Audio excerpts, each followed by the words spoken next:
तो hello students, welcome back to another video. जहां पर आज हम पीएच मान निकालने के लिए कुछ धांसू ट्रिक और कॉन्सेप्ट लेकर आए हैं। तो वीडियो देरी के बिना स्टार्ट करते हैं। तो सबसे पहला नंबर आपको पता होना चाहिए कि पीएच मान निकालते क्यों हैं। तो यहाँ पर पीएच मान इसलिए निकालते हैं दोस्तों कि किसी विलयन की हमें अम्लीयता या क्षारीयता ज्ञात करनी होती है, तो हम पीएच मान का यूज़ करते हैं। तो यहाँ पर पीएच मान का यूज किस प्रकार करते हैं उसको हम एक स्केल के माध्यम से समझेंगे। तो यहाँ पर स्केल कुछ इस प्रकार है। मान लीजिए ये हमारी यहाँ पर एक स्केल है। तो यहाँ पर ये कुछ भागों में डिवाइड है। मान लीजिए कुछ भागों में इस प्रकार डिवाइड है। 14 तक है दोस्तों, डिवाइड ही रहती है ऐसे। तो यहाँ पर 0 होता है, 1 2 3 4 5 6 7 वाला बड़ा रहता है, 8 9 10 11 12 13 14। अब आप सोच रहे होंगे कि 7 वाला बड़ा क्यों रहता है, ये 7 वाला। तो ये आपको इसलिए बताया गया है क्योंकि ये वाला जो पॉइंट होता है, ये वाला पॉइंट हमारा होता है उदासीन पॉइंट होता है। ये वाला हमारा उदासीन पॉइंट होता है। अर्थात इस पर अगर विलयन का पीएच मान 7 आता है तो वो उदासीन बिंदु कहलाता है। मान लीजिए ये स्केल क्या है, ये ए है और ये बी है। ये ए और बी है। और यहाँ से अब ये समझना है कि ये जो 0 से 6 तक है, 0 से कहाँ तक है, 6 तक है। यहाँ पर अगर पीएच मान निकल के आता है 0 और 6 के बीच में, तो वो विलयन क्या होगा, अम्लीय कहलाएगा। वो विलयन अम्लीय कहलाएगा, अम्लीय कहलाएगा। ठीक दोस्तों, इतना आपको समझ में आ गया होगा।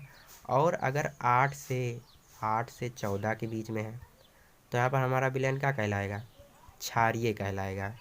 हमारा विलयन क्षारीय कहलाएगा।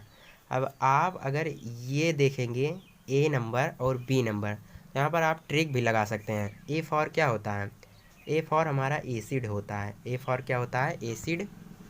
और बी फॉर क्या होता है, बी फॉर होता है बेस। यहाँ पर एसिड मतलब अम्ल होता है और बेस मतलब क्षार होता है। तो यहाँ पर एसिड अगर आप समझेंगे, एसिड पहले आता है।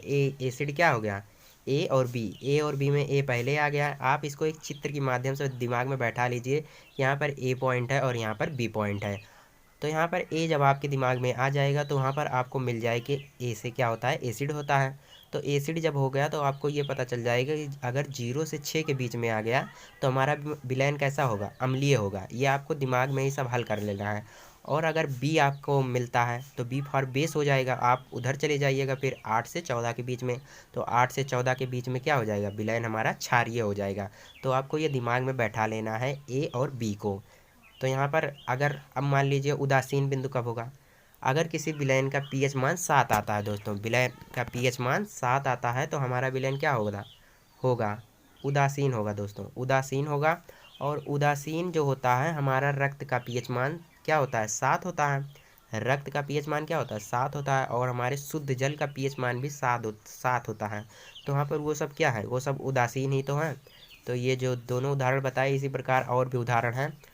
तो आपको आशा करता हूँ ये समझ में आ गया होगा कि पीएच मान निकालकर हम विलयन की प्रकृति किस प्रकार बता सकते हैं।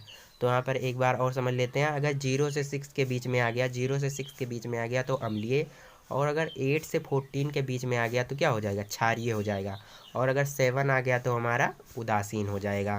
तो यहाँ पर आपको अगर नहीं समझ में आया तो वीडियो को वापस देख लीजिए, आपको अच्छे से समझ में आ जाएगा। तो यहाँ पर अब ये तो बात हो गई उसकी प्रकृति के बारे में। अब हम निकालना सीखेंगे पीएच मान। तो पीएच मान परीक्षाओं में काफ़ी ज़्यादा पूछा जाता है। तो पीएच मान कैसे निकालेंगे, इसको हम कुछ फार्मूलाज हैं उनको फॉलो करेंगे। तो फार्मूला स्टार्ट करते हैं यहाँ पर वीडियो के अंदर। तो दोस्तों पीएच मान निकालने की जो ट्रिक होती है, ट्रिक क्या, जो फार्मूला होता है वो होता है पीएच बराबर होता है माइनस का log H positive, H positive. तो यहाँ पर वीडियो ज़्यादा देरी के बिना स्टार्ट कर देते हैं। मतलब अगर हमारा पीएच मान निकालना है तो उसके लिए पहले हमको क्या पता होना चाहिए, हाइड्रोजन आयन की सांद्रता पता होनी चाहिए। हाइड्रोजन आयन की क्या पता होनी चाहिए, सांद्रता पता होनी चाहिए। मान लीजिए किसी विलयन की जो हाइड्रोजन आयन की सांद्रता है, क्या है, हाइड्रोजन आयन की सांद्रता मान लीजिए 10 की पावर क्या है, माइनस 2 है, -2 है। तो यहाँ पर पीएच मान कैसे निकालेंगे, तो यहाँ पर जब हाइड्रोजन आयन की सांद्रता 10 की पावर -2 है तो यहाँ पर रखेंगे लॉग, और यहाँ पर क्या रखेंगे 10 की पावर 10 की पावर रखेंगे -2, 10 की पावर -2। तो यहाँ पर अब आपको फार्मूला पता होगा, फार्मूला जो होता है log m की पावर n का होता है। log, यहाँ पर देखिए log m की पावर n का जो फार्मूला होता है n log m, n log m। तो n log m कैसे हुआ, ये घात क्या हो गई, आगे चली गई और वैसे लिख गया है सब। तो यहाँ पर आपको समझ में आ गया होगा। अब देखिए इसी को हम इसी फार्मूले को अप्लाई करके यहाँ पर फॉलो करेंगे। घात को हमने क्या किया, आगे लिख दिया। ये माइनस हमारा पहले ही लगा था और घात को हमने क्या किया, आगे रख दिया और यहाँ पर log 10 हो गया, log 10। तो आपको पता होना चाहिए कि log 10 का जो मान होता है, log 10 का जो मान होता है वो क्या होता है, 1 होता है दोस्तों। log 10 का मान 1 होता है। तो यहाँ पर जब इसका मान 1 हो गया, इसका मान 1 हो गया, तो यहाँ पर माइनस माइनस क्या हो जाएंगे, माइनस माइनस ये दोनों क्या हो जाएंगे, प्लस हो जाएंगे और प्लस का क्या आ जाएगा, 2 हो जाएगा, प्लस का 2। तो हमारा जो pH मान निकल के आया वो 2 हो जाएगा दोस्तों। यहाँ पर ज़्यादा बड़ा था नहीं, सिर्फ इस बोर्ड में बताने में थोड़ा दिक्कत हुई है, बाकी बाकी बहुत छोटा है। तो यहाँ पर अब उदाहरण से समझते हैं इसको कैसे करेंगे। तो यहाँ पर सबसे पहले क्वेश्चन लेकर आते हैं। तो दोस्तों यहाँ पर पहला क्वेश्चन आ चुका है। तो पहला क्वेश्चन जिस प्रकार है, अभी अभी जस्ट कराया है। तो यहाँ पर जैसे 10 सिर्फ क्या हुआ है, 10 की पावर -5 हो गया। तो कुछ नहीं, घबराना उबराना नहीं है। तो pH मान यहाँ पर कैसे निकालेंगे, तो pH मान निकालने के लिए फार्मूला तुरंत लगा देंगे। यहाँ पर कौन सा, तो यहाँ पर pH मान निकालने का फार्मूला लगा देंगे। pH बराबर जो हो जाएगा, pH बराबर हो जाएगा माइनस लॉग H प्लस। ये H प्लस क्या है दोस्तों, हाइड्रोजन आयन की सांद्रता है। तो यहाँ पर आप देखेंगे कि हाइड्रोजन आयन की सांद्रता हमें दी रहती है। तो यहाँ पर दिया है 10 की पावर -5। तो 10 की पावर जब -5 दिया है तो यहाँ पर फार्मूले में रख दीजिए log 10 की पावर -5, 10 की पावर -5। तो यहाँ पर अब देखेंगे कि फिर वही प्रकार बन रहा है कि log m की पावर n का जो अभी अभी बताया है उसी प्रकार बन रहा है। तो log m की पावर n का क्या बताया, यानी log m, अर्थात घात जो होती है आगे आ जाती है। तो यहाँ पर घात जब आगे कर देंगे, यहाँ पर माइनस पहले से ही लगा है, जब घात आगे करेंगे माइनस आगे हो जाएगा -5 और यहाँ पर क्या हो जाएगा, log 10 हो जाएगा। तो log 10 का मान अभी अभी क्या बताया दोस्तों, 1 होता है। तो जब वहाँ पर इसका मान 1 हो जाएगा तो माइनस माइनस प्लस और ये 5, तो 5 हमारा क्या हो जाएगा, विलयन का pH मान हो जाएगा। अब इसी पर बात कर लें कि विलयन की प्रकृति क्या होगी दोस्तों। तो अभी अभी हमने क्या पढ़ा था, ये A पढ़ा था इधर स्केल में, उधर B पढ़ा था। और 0 से 6 के बीच में ये हमारा क्या है, एसिड है। और 8 से 14 के बीच में क्या है, 8 से 14 के बीच में बेस यानी कि क्षार है।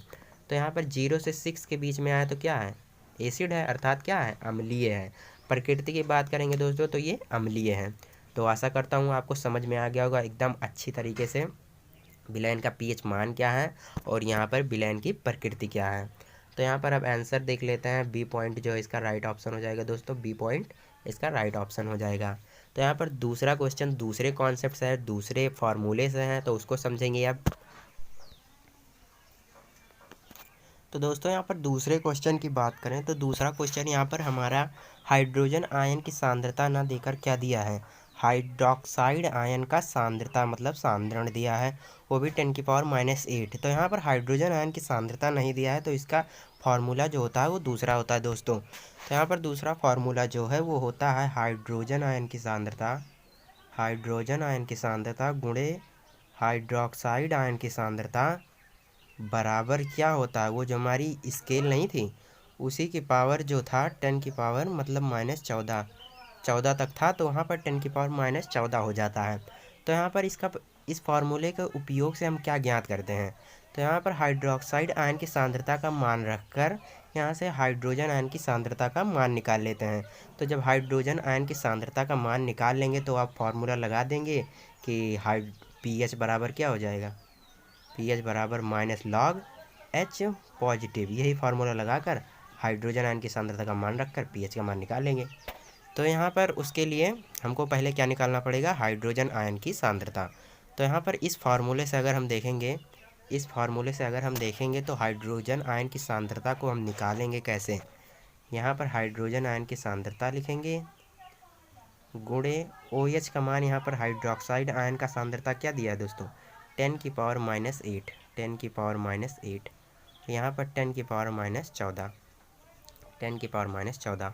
तो यहाँ पर अगर हम इसको सॉल्व करेंगे तो 10 की पावर -14 जो है ऊपर रहेगा दोस्तों, 10 की पावर -14 ऊपर, और यहाँ पर 10 की पावर -8, 10 की पावर -8। तो यहाँ पर 10 की पावर -14, 10 की पावर -8 उतना समझ लीजिएगा। जब इसको ऊपर ले जाएंगे तो क्या हो जाएगा, 10 की घात जो रहती है वो माइनस से बदल कर प्लस भी हो जाती है, मतलब चिन्ह क्या होता है, घात का बदल जाता है। तो यहाँ पर जब माइनस था तो प्लस हो गया ऊपर जाकर, तो अगर ऊपर जाकर प्लस हो गया, अगर हम इसको यहाँ पर करते हैं दोस्तों, ऊपर कर देते हैं 10 की पावर -14, 10 की पावर -14 गुणे 10 की पावर प्लस का हो जाएगा दोस्तों 8। तो यहाँ पर अगर हम इसको सॉल्व करेंगे तो 10 की पावर क्या आ जाएगा, -6, 10 की पावर -6 क्या आया यहाँ पर, हाइड्रोजन आयन का सांद्रण निकल के आया दोस्तों, हाइड्रोजन आयन का सांद्रण, हाइड्रोजन आयन का सांद्रण निकल के आया 10 की पावर -6। तो यहाँ पर 10 की पावर -6 कहीं पर लिख लीजिए, 10 की पावर -6 इतना आपको याद रखना है। तो यहाँ पर हम उसको मिटाकर यहाँ पर लिख देते हैं, तो यहाँ पर हम 10 की पावर -6 लिख देते हैं दोस्तों, हाइड्रोजन आयन की जो सांद्रता निकल के आई। तो यहाँ पर हमने हाइड्रोक्साइड आयन की सांद्रता से हाइड्रोजन आयन की सांद्रता का मान निकाल लिया। अब हम पीएच कैसे निकालेंगे, तो पीएच का फार्मूला जो अभी पीछे पड़ा था वही वाला रख देंगे दोस्तों। पीएच का जो पीछे फार्मूला पड़ा था, क्या पड़ा था, पीएच बराबर पड़ा था -log H पॉजिटिव, अर्थात हाइड्रोजन आयन की सांद्रता। तो हाइड्रोजन आयन की सांद्रता यहाँ पर दी गई है, अब हमने निकाल लिया है मतलब कि, तो यहाँ पर -log, और यहाँ पर क्या हो जाएगा 10 की पावर -6, 10 की पावर -6। तो log m की पावर n, log m की पावर n का मान हमने क्या पढ़ा था, n log m, अर्थात घात आगे आ जाती है, तो घात आगे आ जाएगी, माइनस पहले से था तो वैसे रहेगा, और घात आगे आ गई -6, और यहाँ पर log क्या हो जाएगा, log 10। तो यहाँ पर बहुत देर से बताते चले आ रहे हैं कि log 10 का मान 1 होता है, आपको तो अब रट गया होगा एकदम से। तो यहाँ पर अब जो फाइनल आंसर निकल के आएगा, माइनस माइनस क्या हो जाएगा, प्लस हो जाएगा, आंसर क्या हो जाएगा, +6। तो यहाँ पर आपको बता दें कि पीएच का मान हमेशा प्लस में ही निकल के आएगा दोस्तों, पीएच का मान क्या निकल के आएगा, हमेशा प्लस का ही निकल के आएगा, और इसी से पता करेंगे विलयन अम्लीय है या क्षारीय। तो अभी आपको तुरंत फिर समझ में आ गया होगा, ए यहाँ पर बी 0 से 6 क्या था, अम्लीय था, और 8 से 14 क्या था, क्षारीय था। 0 से 6 आया है, 6 आ गया है, तो यहाँ पर अम्लीय है। अब प्रकृति अगर बात करेंगे तो क्या हो गई, अम्लीय हो गई। तो यहाँ पर आपको ये पूरा समझ में आ गया होगा। ये अगर आपको वीडियो ना समझ में आए तो दोबारा देख लीजिए, आपको एकदम अच्छी तरीके से समझ में आ जाएगा। तो यहाँ पर अब हम तीसरे क्वेश्चन के और चलते हैं, वो थोड़ा अलग है इन सब से, मतलब उसी के जैसा है, थोड़ा सा अलग है। तो दोस्तों यहाँ पर तीसरे क्वेश्चन में जो कह रहा है, यहाँ पर डायरेक्ट हमको पीएच का मान दे दिया, अब हमें हाइड्रोजन आयन की सांद्रता का मान निकालना है। उसके लिए जो हम फार्मूला लगाएंगे वो लगाएंगे H पॉजिटिव बराबर होता है 10 की पावर होता है माइनस का पीएच। टिप का मान हम निकाल सकते हैं, मतलब हाइड्रोजन आयन की सांद्रता इस फार्मूले से निकाल सकते हैं कि 10 की पावर -pH होता है। तो यहाँ पर अब हम कुछ नहीं करेंगे, 10 रखेंगे और pH का मान रख देंगे 10 की पावर -4। तो फाइनल आंसर निकल गया दोस्तों, यहाँ पर डी नंबर इसका क्या हो जाएगा, करेक्ट ऑप्शन हो जाएगा। तो यहाँ पर आप देख सकते हैं, अब आपको काफ़ी अच्छे से समझ में आ गया होगा कि तीनों क्वेश्चन इसी पर आते हैं दोस्तों। हाइड्रोक्साइड आयन की सांद्रता आपको निकालनी पड़ेगी, या तो हाइड्रोजन आयन की सांद्रता निकालनी पड़ेगी, या फिर आपको पीएच का मान जो होता है ज़्यादातर कंडीशन में वही होता है दोस्तों, पीएच का मान निकालिए, और उसकी अम्लीय प्रकृति या क्षारीय प्रकृति पूछता है दोस्तों। तो आशा करता हूँ आपको सारा कॉन्सेप्ट अच्छे से समझ में आ गया होगा। अगर वीडियो, एक बार फिर से कह रहा हूँ कि वीडियो ना समझ में आई हो तो दोबारा देख लें, क्योंकि आपको अब कहीं और देखने की ज़रूरत नहीं है, इससे आपको पूरा कॉन्सेप्ट क्लियर हो जाएगा। तो अब मिलते हैं दोस्तों अगली वीडियो में, तब तक के लिए जय हिंद जय भारत।